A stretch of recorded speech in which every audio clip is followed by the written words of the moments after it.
एक बार जब लोग जीवन में काम करना शुरू करते हैं तब उन्हें बहुत ज्यादा दर्द होता है, तकलीफ होती है।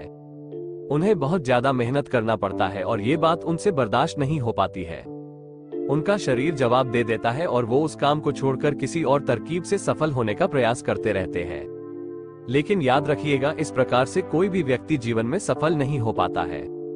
याद रखिएगा कि सफलता का मार्ग मेहनत, दर्द और तकलीफ से होकर गुजरेगा और यह आपको सहना ही पड़ेगा, तो इसके लिए आप हमेशा तैयार रहिए।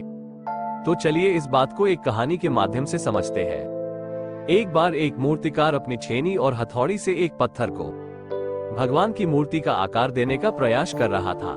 जैसे ही वो मूर्तिकार ने उस पत्थर से कहा, मुझे बहुत अच्छे से पता है कि तुम्हें बहुत ज्यादा दर्द हो रहा है, तकलीफ हो रही है और तुम बहुत ही ज्यादा पीड़ा में हो, लेकिन यदि आज तुमने इस दर्द को नहीं सहा, इस तकलीफ को नहीं सहा, तो जीवन भर तुम यहीं इसी प्रकार से पड़े रहोगे।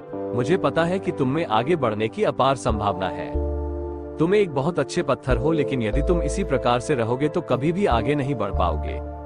इतना कहकर मूर्तिकार ने औजार उठाए ही थे कि पत्थर फिर से चिल्लाने लगा, गिड़गिड़ाने लगा, विनती करने लगा, मुझे अपने हाल पर छोड़ दो। मुझे पता है कि जीवन के लिए कौन सी चीज सही है और कौन सी चीज गलत है। मुझे बहुत ज्यादा दर्द हो रहा है, अब मैं इस तकलीफ को बहुत ज्यादा नहीं सह सकता। मैं जिस हाल में हूँ उस हाल में छोड़कर मुझे तुम यहाँ से चले जाओ।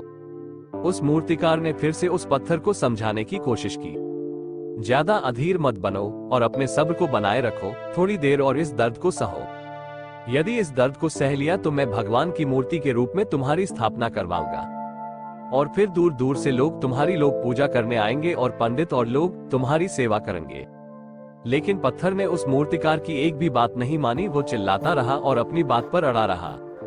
मूर्तिकार ने उस पत्थर को समझाने की बहुत कोशिश की, लेकिन वो पत्थर नहीं माना। अब मूर्तिकार भी थक चुका था और वो उस पत्थर को छोड़कर आगे बढ़ गया और थोड़ी ही दूर जाकर देखा कि एक और बहुत ही अच्छा पत्थर वहां पड़ा हुआ है।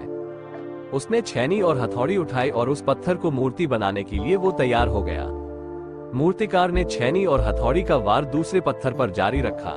दूसरे पत्थर को भी दर्द हुआ, तकलीफ उससे भी हुई, लेकिन उस पत्थर ने बर्दाश्त कर लिया और देखते ही देखते थोड़ी समय के बाद उस पत्थर ने भगवान की मूर्ति का रूप धारण कर लिया। थोड़ी दिन बाद उस मूर्ति की एक मंदिर में स्थापना हो गई। धीरे धीरे करके लोग वहां पूजा पाठ करने आने लगे। लोगों की मन्नतें वहां से पूरी होने लगी और वो मंदिर बहुत ही ज्यादा प्रसिद्ध हो गया। अब धीरे धीरे करके दूर दूर के गांव से लोग वहां पूजा पाठ करने आने लगे। फिर एक दिन और उसी पत्थर को मंदिर में लाया गया और उसे एक कोने में रख दिया गया। अब लोग आते और उस पर नारियल फोड़ते। ये कोई और पत्थर नहीं बल्कि वही पत्थर था जिसने दर्द को नहीं सहा था। अब वो पत्थर मन ही मन बहुत ज्यादा पछता रहा था, दुखी हो रहा था और अपने आप से कह रहा था कि काश मैंने उस दिन उस दर्द को, उस तकलीफ को सह लिया होता तो आज लोग मेरी भी पूजा करते।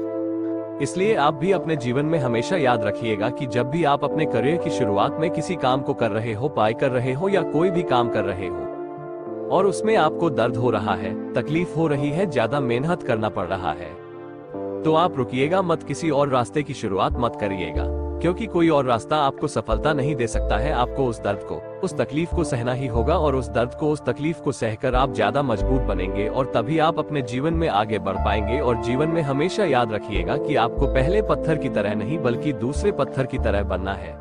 यदि ये कहानी आपको पसंद आई हो और इससे कोई सीख मिली हो तो अपने दोस्तों और अन्य लोगों के साथ शेयर जरूर करिएगा।